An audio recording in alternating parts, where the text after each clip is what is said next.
Bismillahirrahmanirrahim. A'udzu billahi minasyaitonir rajim. Bismillahirrahmanirrahim. Assalamualaikum warahmatullahi wabarakatuh. Alhamdulillah, wassalatu wassalamu ala Rasulillah wa ala alihi wa ashabihi wa man tabi'ah hudah. Amma ba'd. Yang kami hormati Mudirul Ma'had IQM Ustadz Mauqub Masykur, bapak-bapak, para tuan guru al-mukarramun yang hadir, para segenap mahasiswa, mahasiswi, santri dan santriwati rahimakumullah. Alhamdulillah, pada siang hari ini kita dipertemukan oleh Allah Subhanahu wa taala dalam rangka sama-sama belajar, sama-sama mujalasah untuk menta'ammuk, untuk memperdalam agama kita, bertafaquh fid din, sama-sama belajar, karena tentunya untuk menggali agama kita tentunya tidak lain caranya adalah dengan thalabul ilmi, dengan sama-sama belajar.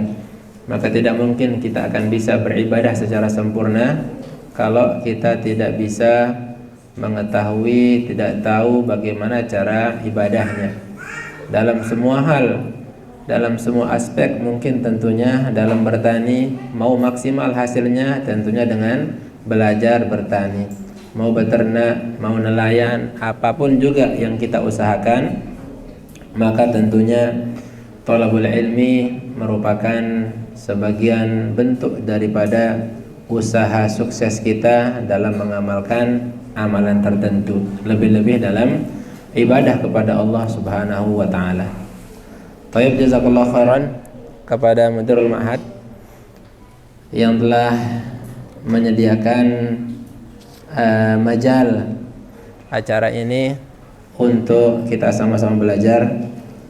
Insyaallah kita akan lanjutkan, hadirin sekalian, rekan-rekan sekalian, pelajaran kita yang sebulan yang lalu, yaitu tentang kitab Al-Qawaid Al-Asasiyah fi Ulumil Quran. Kita sudah membaca mukaddimahnya, dan insyaallah kita akan lanjutkan pada hari ini tentang bab pertamanya.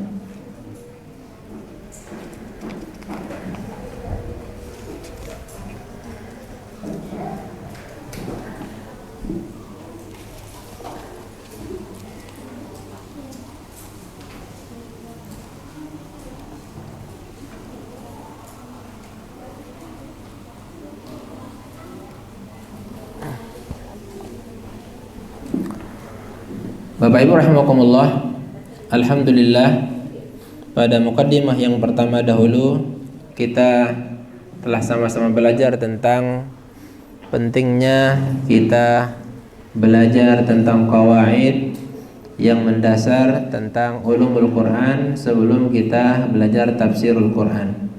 Kemudian kita juga sama-sama belajar tentang al-iman nahwal Quran, beriman kepada Al-Quran. Bagiannya adalah salah satunya ta'limul Quran atau ta'allumul Quran, mempelajari Al-Quran itu sendiri, dan salah satu bagian belajar Al-Quran adalah mempelajari ulumul Quran. Baik, Bapak Ibu rahimakumullah, kita akan lanjutkan insyaallah pada hari ini. Yang pertama adalah tentang pembagian Al-Quran secara tempat. Maka yang pertama, Al-Mu'allif rahimahullah mengatakan Al-Makki wal-Madani. Pembagian Al-Quran ada namanya Al-Makki, ada namanya Al-Madani. Ikhtalafal ulama'u fil Makki wal-Madani ala thalathati aqwal. Maka para ulama berpendapat tentang Makki dan Madani ini pada 3 perkataan. Yang pertama adalah asyharuha annal makkiyah ma nazala qabla al-hijrati, bahwasanya yang dinamakan dengan Makki adalah apa-apa ayat Al-Quran yang turun sebelum hijrah. Wal madani ma nazala ba'daha, dan adapun yang dinamakan dengan Madani adalah ayat-ayat Al-Quran yang turun sesudah hijrah. Kita tahu bahwasanya hijrah Rasulullah SAW dari Mekkah ke Madinah merupakan sebagai landasan utama terbentuknya, terbitnya tanggalan hijrah, tanggalan hijriyah, dihitung dari ketika pindahnya atau hijrahnya Rasulullah SAW. Begitu juga Al-Quran, pembagian Al-Quran dilandaskan, disandarkan kepada hijrahnya Rasulullah SAW. Sehingga ayat-ayat Al-Quran yang turun sebelum hijrah ke Madinah maka dinamakan dengan Al-Makki. Ayat-ayat Al-Quran yang turun sesudah pindah Nabi Muhammad ke Madinah Al-Munawwarah namanya Al-Madani. Sawa'un nazala bi Makkah al-Mukarramata am bil Madinatil Munawwarati, apakah turunnya di Mekah atau di Madinah. Jadi tidak melihat turunnya, tempat turunnya.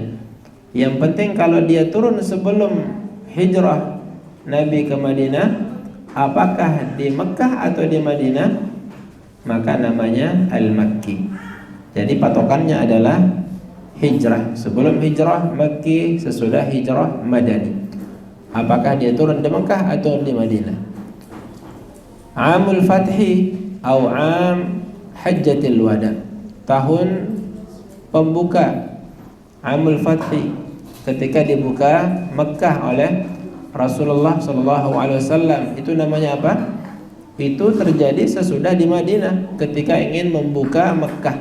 Ketika kita tahu dalam sirahnya Rasulullah SAW membawa pasukan yang begitu banyak untuk membuka Mekah. Kemudian mengatakan beliau Rasulullah SAW yang ingin selamat maka jangan menghalangi kami. Dan ada ayat yang turun pada waktu tersebut, maka walaupun turun di Mekah tetapi sesudah hijrah maka dinamakan juga dia ayat-ayat Makki. Au Hajjatul Wada, atau tahun haji wadanya Rasulullah SAW. Fil hadari am fis safari, apakah dia di mukim dalam hadarnya ataukah di safarnya ketika dia musafir. Hada huwa al-asah fi ta'rifihima. Ini adalah pengertian definisi yang paling sahih dalam mendefinisikan keduanya. Al-thani, perkataan ulama yang kedua adalah annal makkiyah ma nazala bi Makkatil Mukarramah, ma nazala bi Makkatil Mukarramah walau ba'dal hijrah. Yang kedua kata ulama bahwasanya Al-Makki adalah apa-apa yang turun di Mekkah walaupun sesudah hijrah. Jadi yang pertama patokannya adalah hijrahnya Nabi, yang kedua patokannya adalah tempat. Jadi yang kedua kata ulama, apa-apa ayat Al-Quran yang turun di Mekkah walaupun sesudah hijrah. Wal madani ma nazala bil Madinatil Munawwarah, fama nazala fil asfar la yutlaqu alaihi Makki wala Madani bal yuqalu lahu safari. Maka yang kedua, adapun Madani menurut pendapat ulama yang kedua, apa-apa yang turun di Madinah walaupun itu sebelum hijrah misalnya. Maka apa-apa yang turun di asfar ketika musafir tidak dihitung, tidak dinamakan Makki atau Madani, tetapi dia dikatakan sebagai ayat-ayat safari, ayat-ayat yang turun ketika dalam keadaan musafir. Al-thalith kata ulama, annal makkiyah ma waqa'a khitaban li ahli Makkah al-Mukarramah. Kata ulama yang ketiga adalah bahwasanya ayat-ayat Makki definisinya adalah apa-apa yang dikhitab. Ayatnya mengandung khitab kepada penduduk Mekah. Khitabnya bahasa kita apa? Khitab yang diperuntukkan, ayat-ayat yang diperuntukkan untuk penduduk Mekah, maka itu namanya Makki. Wal madani ma waqa'a khitaban li ahli al-Madinah al-Munawwarah. Dan adapun madani adalah apa-apa yang diperuntukkan ayat-ayatnya untuk penduduk Madinah al-Munawwarah. Jadi itu 3 ikhtilaf para ulama tentang definisi makna daripada ayat-ayat Makki dan Madani. Yang pertama kita ulang, patokannya adalah hijrahnya Rasulullah SAW, apakah turunnya di Mekah atau di Madinah. Yang kedua adalah patokannya tempat, apa-apa yang turun di Mekah walaupun sesudah hijrah. Dan yang kedua Madinah al-Madani, apa-apa yang turun di Madinah al-Munawwarah. Yang ketiga khitabnya, ayat-ayat yang diperuntukkan untuk penduduk Mekah, maka itu namanya Makki. Ayat-ayat yang diperuntukkan untuk penduduk Madinah itu namanya Madani. Baik Bapak Ibu rahimakumullah, rekan-rekan sekalian, kemudian kita akan lanjutkan tentang alamat lil Makki wal Madani, tanda-tandanya. Tanda-tanda ayat-ayat Makki dan Madani. Minha wa qad dzakara al-ulama lil Makki wal Madani alamat. Maka telah disebutkan oleh ulama ayat-ayat Makki dan Madani beberapa tanda-tanda. Minha salah satunya adalah anna kulla suratin fiha ya ayyuhan nas walaysa fiha ya ayyuhalladzina amanu fahiya makkiyah wa fi suratil hajji ba'da ayatihi fi khilaf. Tanda surat atau tanda ayat-ayat Makki adalah diawali dengan ada kata-kata ya ayyuhan nas. Ya ayyuhan nas u'budu rabbakumul ladzi khalaqakum misalnya. Maka setiap ada ya ayyuhan nas itu maknanya adalah dia ayat Makki.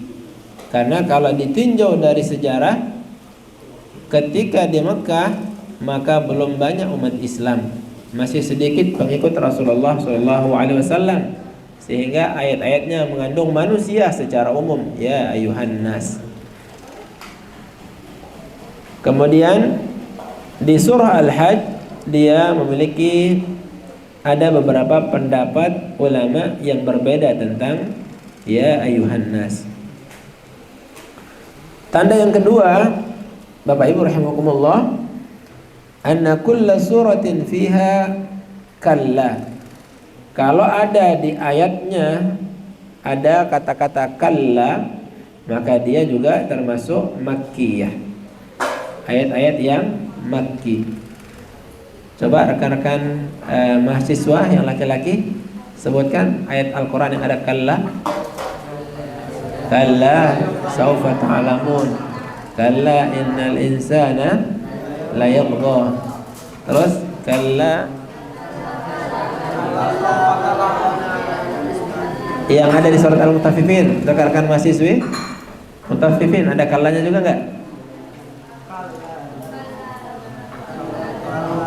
Kalla inna kitabal fujjar lafi sijjin. Bawahnya lagi kalla inna kitabal abrar illiyin.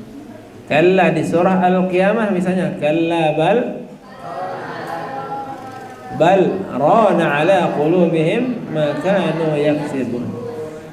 Masya Allah, sudah jadi hafizah baru berapa hari di sini Ustaz? Baru sehari sudah menjadi hafizah kalla.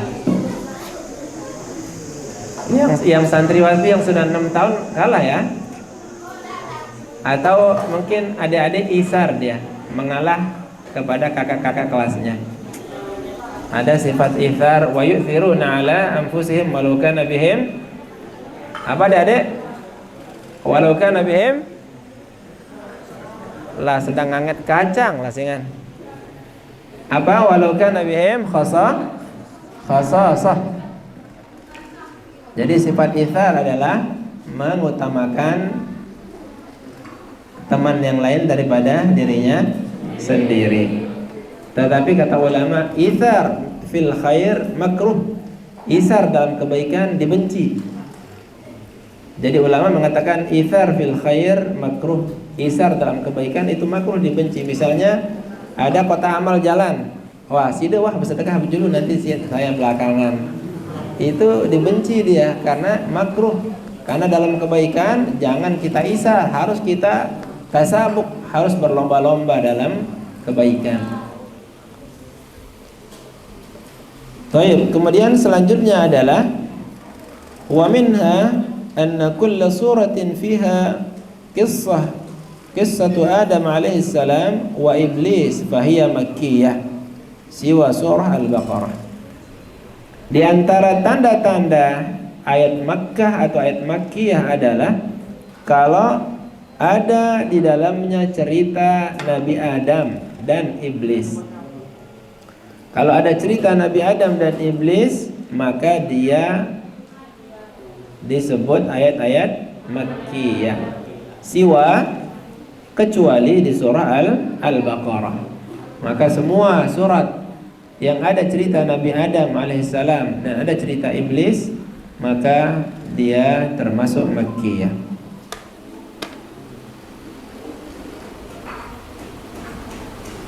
Selanjutnya tanda-tandanya adalah anna kulla suratin fiha dzakara al-munafiqin fahiya madaniyah siwa surah Al-Ankabut. Dan diantaranya adalah bahwa tiap-tiap surat yang di dalamnya dzukira disebutkan al-munafiqin fahiya madaniyah, maka dia ayat-ayat madaniyah, kecuali di surah Al-Ankabut. Karena kata ulama, awal orang munafik itu di Madinah, di Mekah, pengikut Rasulullah, sahabat Rasulullah tidak ada yang pernah munafik. Tetapi awal kemunafikan itu berawal di Madinah. Sehingga ayat-ayat yang disebutkan ada tanda-tanda orang munafik atau sifat-sifat orang munafik, maka dia itu sebagai ayat-ayat madaniyah. Wa minha anna kulla suratin dzukira fiha al-hudud wal fara'id fahiya madaniyah wa kulla suratin dzukira fiha al-qurun al-madiyah fahiya makkiyah. Di antara tanda-tandanya juga adalah mikrofonnya mau kacang kayaknya.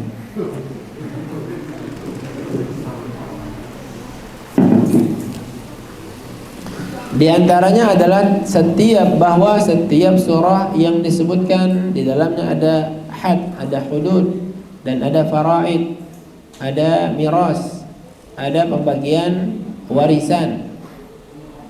Kita kenal dengan ilmu faraid, maka dia termasuk daripada ayat-ayat madaniyah atau madani.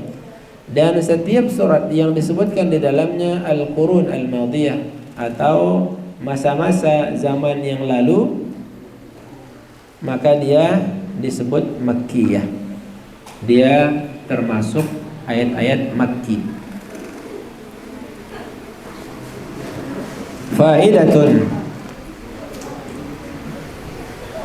Faedah daripada Al-Makki dan Madani.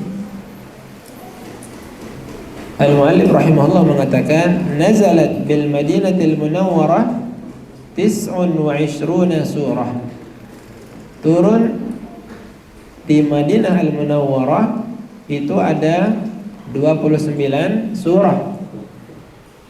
Di antaranya silakan dihafal Al-Baqarah, wa Ali Imran, An-Nisa, Al-Maidah, Al-Anfal, At-Taubah, Al-Ra'd, Al-Hajj, An-Nur, Al-Ahzab, Muhammad, Al-Fatah, Al-Hujurat, Al-Hadid, Al-Mujadalah, Al-Hasyr, Al-Mumtahanah, As-Saff, Al-Jum'ah, Al-Munafiqun, At-Taghabun, At-Talaq, At-Tahrim, Al-Qiyamah, Wal-Zilzalah, Wal-Qadar, Wal-Nasr, Wal-Mu'awwadatan. Maka itu yang 29 adalah surat-surat yang turun di Madinah Al-Munawwarah. Sisanya turun di Mekah. Berapa jadinya? Sisanya berapa? Berapa surat Al-Quran semuanya? 100? 14 kurangi 29 berapa? 85. Maka sisanya adalah 85 di Makkah. Mana suratnya? Ya tinggal dicari sisa-sisanya. Yang 29 di Madinah Al-Munawwarah, kemudian 85 sisanya di Makkah Al-Mukarramah. Baik, rekan-rekan sekalian, Bapak Ibu rahimakumullah. Kemudian selanjutnya pembagian yang selanjutnya tentang ayat-ayat Al-Quran ada namanya Al-Hadari dengan As-Safari. Tadi Makki dan Madani, sekarang ada Al-Hadari dan As-Safari.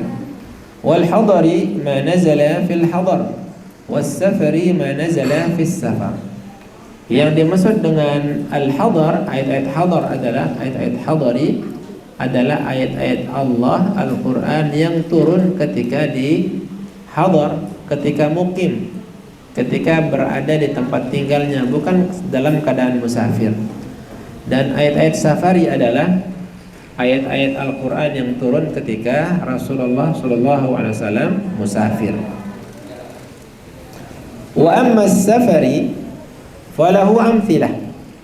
Adapun ayat-ayat safari, maka dia memiliki contoh. Misalnya minha ayatut tayammumi allati fi suratil Maidah.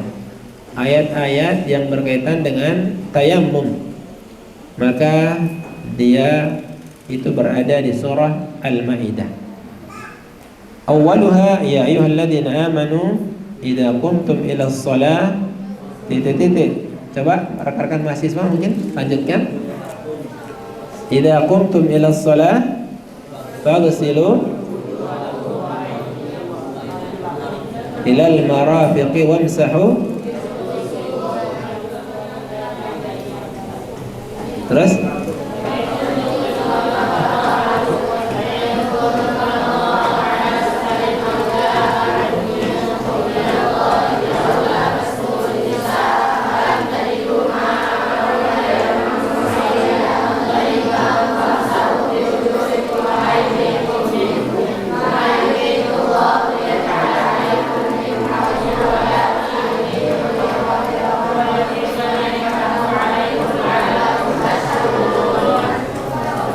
baik, sekarang kakak-kakak kelasnya yang isar, kakak-kakak kelas yang mengalah dari adik-adiknya. Oke, tadi disebutkan oleh adik-adiknya ada ayat tayammum. Yang mana syahidnya? Yang mana di mana pada ayat itu yang mengatakan ada tayamumnya? Dengar gak adik-adik yang membaca? Fa'ilam tajidu ma'an. Kalau kalian tidak menemukan air, fatayammamu, maka bertayamumlah sa'idan thayyiban, sa'id dengan tanah yang baik. Berapa rukunnya dari ayat ini? Famsahu biwujuhikum wa aydikum, maka usaplah muka kalian dan tangan kalian. Maka dua rukun tayamum yang ada di ayat ini. Tidak ada kumur-kumur ketika tayamum ya. Tidak ada istinsyak, istinthar, enggak ada. Cuma dua saja, mau wudu ataupun mandi. Jadi tayamum tidak ada bedanya. Apa bedanya kita berwudu tayamum dengan mandi tayamum? Apa kira-kira yang membedakan? Niatnya. Jadi wudu dengan tayamum juga sama, usap muka dengan tangan, mandi juga demikian. Maka ada datang sahabat ke Rasulullah SAW bercerita, ya Rasulullah, dia seorang sahabat sedang diutus oleh Rasulullah untuk bepergian. Kemudian di tengah jalan dia mimpi basah. Mimpi basah yang mengharuskan dia mandi. Maka dia tidak menemukan air. Kemudian yang dia pahami, lalu dia bertayamum. Bagaimana tayamumnya? Dia buka bajunya telanjang, kemudian berguling-guling di pasir, di tanah pasir, kayak kuda yang sedang berguling-guling di tanah. Maka diceritakan kepada Rasulullah SAW, kemudian fadhahiqan Nabi SAW, tertawa Rasulullah menertawakan sahabatnya yang dia tidak paham tentang tayamum mandi. Maka baru dikatakan cukup engkau usap muka dan tangan dengan niat mandi, cukup itu sebagai mandi. Maka alhamdulillah Nabi memberikan kita taisir. Allah juga memberikan kita taisir di ayat tadi, ma yuridu bikumul, kami tidak menginginkan kalian kesulitan, tetapi kami menginginkan kalian kemudahan. Jadi itu tentang tayamum. Maka ayat-ayat tayamum adalah dia termasuk ayat-ayat safari, ayat-ayat yang turun ketika sedang di musafir. Fa innaha nazalat bi mahalli yusamma bidatil jaish. Dia ayat tersebut turun di suatu tempat yang dinamakan dengan Dzatul Jaish. Wa hiya wara Dzul Hulaifah. Dia berada di belakang Dzul Hulaifah. Di mana Dzul Hulaifah? Teman-teman yang sudah umrah, rekan-rekan mahasiswa, ada yang umrah? Adik-adik mahasiswi? Ada yang umrah? Adik-adik santriwati? Wow, OTW. OTW itu artinya sedang bikin paspor. Anis sedang bikin paspor. Jadi Dzul Hulaifah di Madinah, yaitu nama miqat yang ada dari arah Madinah. Wa qila bil Baida, ada juga yang mengatakan di Baida, wa hiya tala Dzul Hulaifah bil qurb min al Madinah min tariq Makkah, yaitu dekat dengan Dzul Hulaifah yang ada dari arah Madinah dan lebih dekat dari jalan yang menuju ke Mekah. Itu tempat turunnya ayat-ayat tayamum yang dibaca di atas.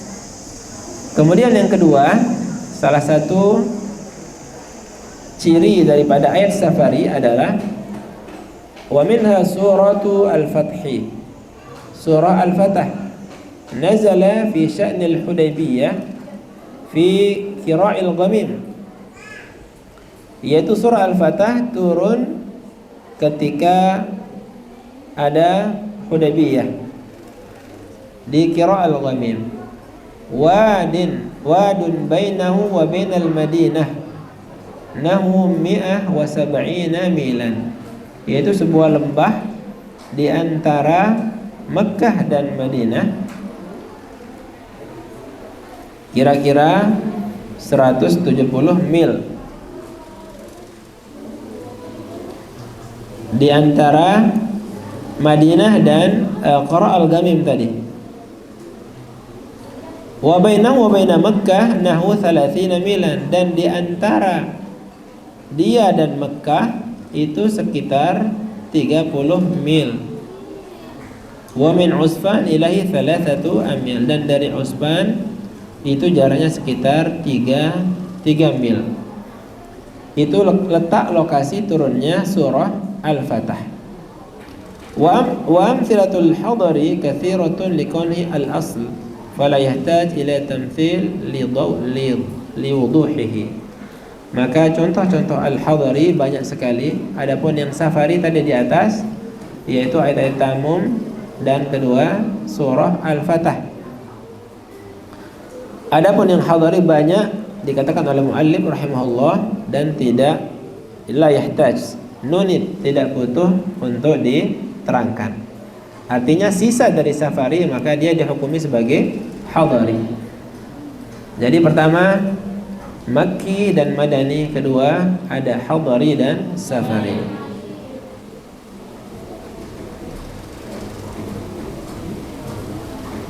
Kalau rekan-rekan yang sering ke Mekah, istilah safari itu apa, Bang Guru?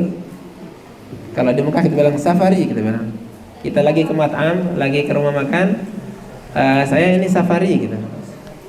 Makna safari kalau di sana take away, dibawa pulang. dibungkus lah bahasa kita, dibungkus ya safari gitu. Anis yang sedang OTW ke Mekah, nah ingat-ingat safari. Kalau mau dibungkus makan di hotel bilang safari. Jadi istilah safari kalau di Arab itu dibungkus atau takeaway. Al-laili wan nahari was saifi wasyita'i. Kemudian ada pembagiannya malam, siang, saifi musim panas dan syita'i musim dingin. Wa yanqasimu aidan bi'tibari az-zaman ila laili wa nahari. Dibagi juga ayat-ayat Al-Qur'an tersebut ditinjau dari waktu ke malam dan siangnya. Wa saifi wa syita'i, dan dari musim panas dan musim dinginnya. Wa amthilatun nahari katsiratun li'annahu al-asl. Dan amsilah contoh-contoh yang nahari banyak sekali karena dia sebagai asalnya. Wa ammal laili famin amthilatihi ayatu tahwilil qiblah. Adapun ayat-ayat yang malam di antara contohnya adalah ketika ayat-ayat atau ayat yang mentahwil kiblah, merubah arah kiblat. Wa min amthilatis sayfi ayatul kalalah wa hiya qauluhu ta'ala yastaftunaka qulillahu yuftikum fil kalalah. Ini ada di sebelah kanan sebelah kiri. Akhir surat apa? Akhir surat An-Nas, An-Nisa. Akhir surat An-Nisa. Jadi contoh ayat-ayat sayfi adalah ayat Al-Kalalah yang di atas.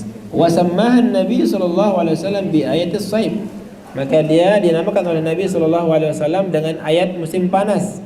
Kama thabata fi sahih Muslim an Umar radhiyallahu anhu. Sebagaimana yang ada di sahih Muslim dari Umar radhiyallahu anhu. Wa min amthilati asy-syita'i qaulu ta'ala fi surati An-Nur innal ladzina ja'u bil ifki ila akhiri al-ashri ayat.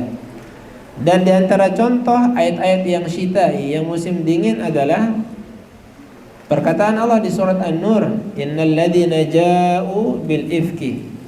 Ini sering kita dengar hadis ifki atau ayat-ayat ifki.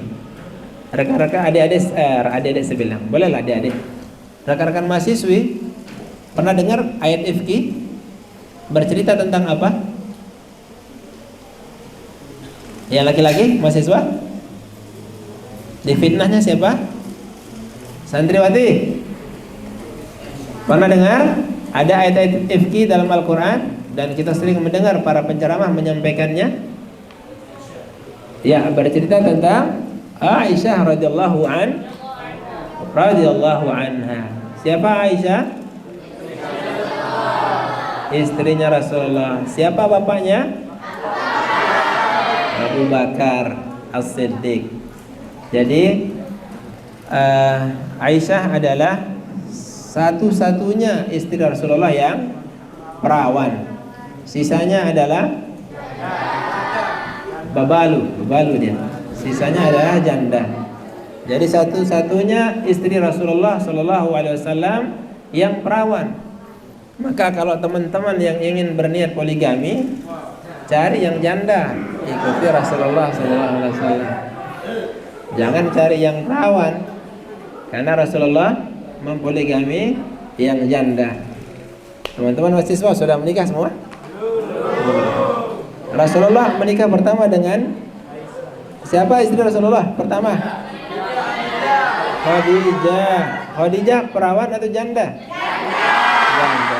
Kalau ikuti sunnah, ambil janda atau yang perawan? Ambil janda.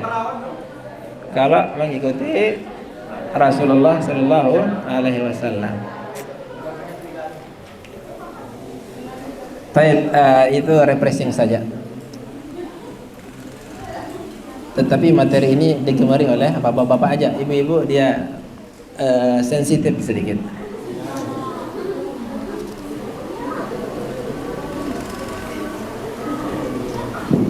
Jadi tadi ayat-ayat syitai adalah contohnya ayat ifki, ketika datang berita kepada Rasulullah Shallallahu Alaihi Wasallam, Aisyah difitnah, dia pulang dengan salah satu sahabat dari peperangan, kemudian difitnah oleh salah seorang sahabat Aisyah. Sekarang bahasa kita adalah apa bahasa kita kalau sekarang? Aisyah pulang. Contohlah kalian sebagai istri yang adik-adik mahasiswi pulang dengan seorang laki-laki padahal sudah menikah. Kira-kira apa yang akan dipikiran suaminya? Selingkuh. Maka sahabat yang memfitnah ini bilang, "Woi, lihat Aisyah istri Nabi selingkuh dengan sahabat karena pulang berduaan dari peperangan." Maka kemudian Aisyah tidak keluar berhari-hari dari rumahnya karena malu. Dan Rasulullah juga dia geram, marah kepada sahabat tersebut, tetapi tidak bisa beraksi sebelum turun wahyu, sebelum datang berita dari Allah benar atau tidak. Kalau benar langsung go out pintu sebelah sini gitu ya. Tapi Rasulullah menunggu wahyu dari Allah Subhanahu wa taala. Ternyata tidak. Ternyata Rasulullah SAW diberikan kabar oleh Allah bahwasanya istrinya atau Aisyah radhiyallahu anha tidak berniat demikian. Cuma dalam hadisnya diceritakan ketiduran, kemudian pulanglah dia dengan seorang sahabat. Maka sahabat yang memfitnahnya tersebut langsung dikecam oleh Abu Bakar, dimarah karena dia telah merusak. Kalau sekarang bisa masuk perkara apa kalau dihukum? Bukan, merusak nama baik itu, pencemaran nama baik. Tapi dulu belum ada pengacara dulu.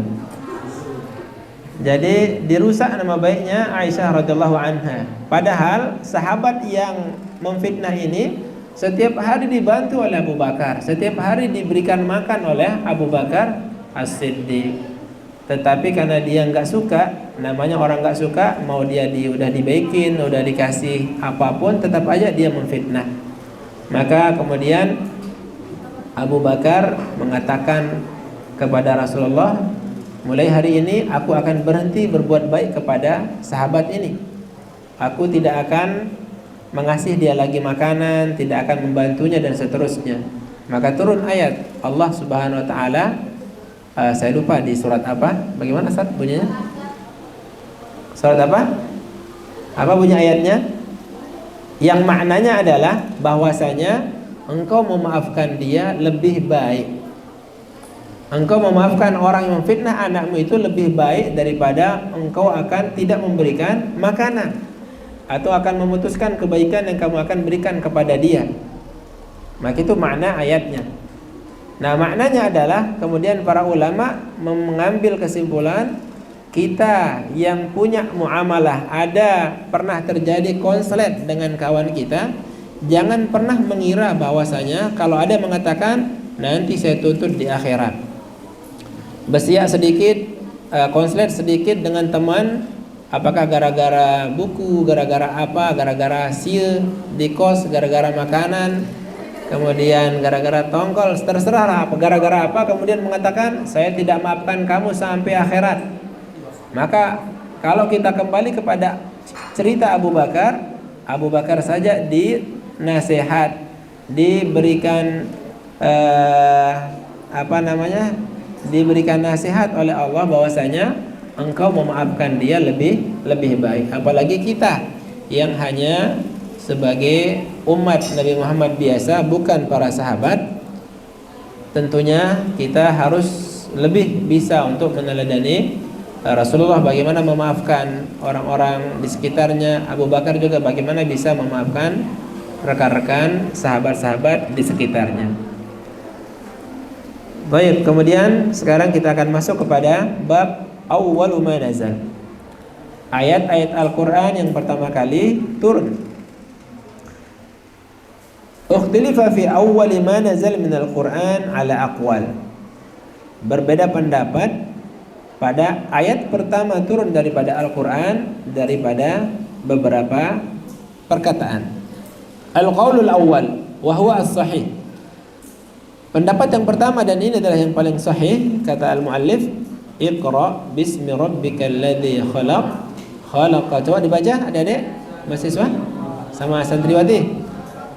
Coba Iqra bismi rabbikal ladzi khalaq.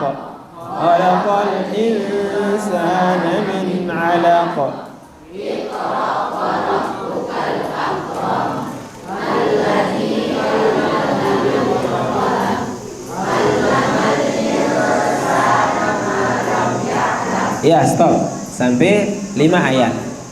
Maka ini pendapat yang paling sahih bahwa ayat pertama turun adalah surah Al-Alaq 1 sampai 5. Wa hadza thabit fi sahihain wa ghairihima. Dan ini thabit dari beberapa hadis yang sahih.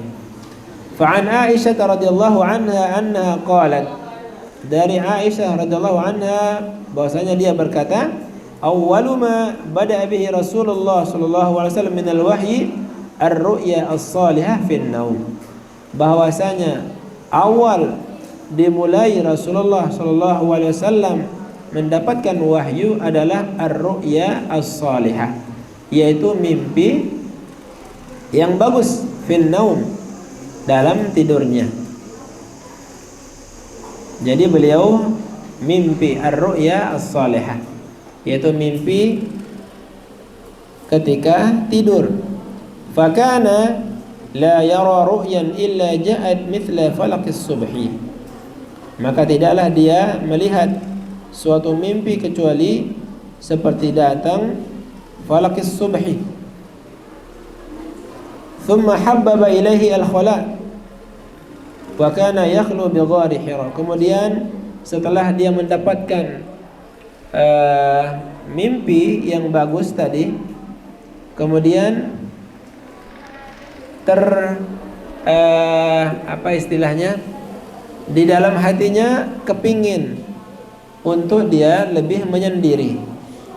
Wa kana yakhlu bi ghari Hira. Kemudian beliau Rasulullah sallallahu alaihi wasallam bertakhallu atau bersendirian di Gua Hira. Di mana Gua Hira? Di Makkah. Fayatahannatsu fihi, kemudian beliau bersendiri, wa huwa at-ta'abbud, atau dia beribadah al-layali dzawatal adad, beberapa malam. Qabla an yanzi'a ila ahlihi wa yatazawwadu lidzalik.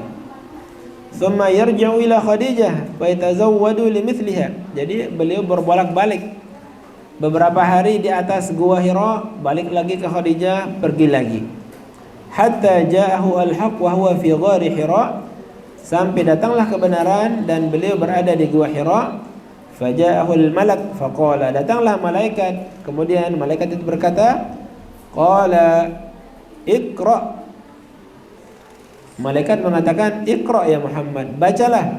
Qala ma ana biqari, saya tidak bisa membaca. Sehingga Nabi Muhammad dikenal julukannya dalam hal tidak membaca dengan al-ummi, buta huruf. Jadi beliau buta huruf, nggak bisa membaca, tetapi walaupun tidak bisa membaca, bisa menghafal, karena langsung gurunya siapa? Malaikat Jibril. Qala ana ma ana biqari, saya nggak bisa membaca. Qala fa akhadani faqatani hatta balagha minni al-jahd. Kemudian dia mengambilku dan menutupku sampai aku terengah-engah. Thumma arsalani faqala iqra. Qala ama ana biqari. Kembali lagi dia disuruh membaca, bacalah. Kemudian beliau mengatakan, saya tidak bisa membaca. Fa akhadani faqatani ats-tsaniyah hatta balagha minni al-jahd. Kemudian dia mengambilku lagi, menutupku lagi, mendekapku lagi sampai aku tidak bisa bernapas. Thumma arsalani faqala iqra faqala ma ana biqari. Kemudian yang ketiga kalinya malaikat mengatakan, bacalah. Nabi Muhammad mengatakan, aku tidak bisa membaca. Fa akhadani faqatani ats-tsalitsah thumma arsalani faqala. Kemudian diambil lagi didekap lagi oleh malaikat, kemudian dibacakan, faqala iqra bismi rabbikal ladzi khalaq khalaqal insana min 'alaq iqra wa rabbukal akram. Wa fi ba'd riwayat hatta balagha ma lam ya'lam. Al-hadits butulah. Maka itu pendapat yang pertama, bahwasanya dan itu yang paling sahih tentang awal ayat yang turun adalah Al-Alaq. Al-qaulu tsani, pendapat yang kedua adalah ya ayyuhal mudaththir, yaitu surah Al-Mudaththir. Faqad rawa asy-syaikhan an Abi Salamah bin Abdurrahman qala sa'altu Jabir bin Abdullah ayyul Qur'an unzil qabl qala ya ayyuhal mudaththir. Maka ditanya, diriwayatkan oleh asy-syaikhan dari Abi Salamah bin Abdurrahman qala, aku bertanya Jabir bin Abdullah, Quran yang mana yang diturunkan sebelumnya, ayat yang mana? Qala ya ayyuhal mudaththir. Kemudian dia mengatakan ya ayyuhal mudaththir. Qultu au iqra bismi rabbik, ataukah iqra bismi rabbik? Qala uhaddithukum ma hadatsna bihi Rasulullah sallallahu alaihi wasallam. Aku kasih tahu kamu kepada apa yang telah terjadi di Rasulullah sallallahu alaihi wasallam. Qala Rasulullah sallam, inni jawartu bi Hira falamma qadaitu jawari nazalat fastabtantu alwadi fanadartu amami wa khalfi wa an yamini wa shimali thumma nadartu ila as-sama fa idha huwa ya'ni Jibril fa akhadhatni rajfatun fa ataitu Khadijah fa amartuhum fadaththiruni fa anzalallah ya ayyuhal muddaththir qum fa'andir. Kemudian Rasulullah sallallahu alaihi wasallam bercerita, aku berada di Gua Hira. Kemudian turunlah dari Gua Hira tersebut Rasulullah sallallahu alaihi wasallam, dan di perjalanan beliau melihat depan, beliau melihat belakang, beliau melihat kanan dan kiri, kemudian beliau menghadap atas. Ternyata di atas ada malaikat Jibril. Fa akhadatni rajfah, sehingga beliau gemetaran, kagut, takut Rasulullah sallallahu alaihi wasallam. Karena dalam hadis malaikat Jibril sayapnya itu ke kanan sampai ujung kanan, kemudian sayap yang kirinya sampai ujung kiri langit, begitu lebarnya. Maka ketakutan Rasulullah sallallahu alaihi wasallam, fa ataitu Khadijah, aku lari ke Khadijah. Ingat Khadijah tadi istri pertamanya. Fa ataitu Khadijah fa amartuhum fadaththiruni. Kemudian aku menyuruhnya untuk selimuti aku. Fa anzalallah, maka turunlah ayat ya ayyuhal muddaththir, wahai orang-orang yang berselimut, kum, bangunlah, fa'anzir, berilah peringatan kepada umatmu. Maka ini pendapat yang kedua, tetapi yang paling sahih adalah pendapat yang pertama, yaitu ayat yang pertama, yaitu surah Al-Alaq. Baik, Bapak Ibu rahimakumullah, saya kira untuk pertemuan kali ini kita cukupkan, karena sudah ada alamatul tanda-tanda terahim sudah ada, dan Ustaz Mokub sudah menghampiri di depan, itu sebagai tanda penguat bahwasanya kita disuruh berhenti. Baik Bapak Ibu rahimakumullah, mudah-mudahan apa yang kita pelajari ada manfaatnya, yang benar dari Allah Subhanahu wa taala, yang salah dari saya pribadi dan syaitan. Aqulu lakum syukran jazilan, jazakumullahu khairan jazaa ala husni istima'ikum. Wassalamualaikum warahmatullahi wabarakatuh. Waalaikumsalam warahmatullahi wabarakatuh. Alhamdulillah, jazakumullah kepada Ustaz kita, Ustaz Ahmad Usman MA. Mudah-mudahan ilmu yang kita dapatkan ini bermanfaat. Amin ya Allah ya Rabbal alamin. Kita doakan Ustaz kita agar tetap sehat. Amin. Dan kita semua bisa mengamalkan, bisa mendapatkan ilmu yang berkah. Insyaallah kita akan ketemu 1 bulan yang akan datang lagi dalam kajian yang sama agar selesai kitab kita ini insyaallah. Jamaah yang dimuliakan Allah Subhanahu wa taala, karena sudah azan, insyaallah kita siap-siap untuk sholat.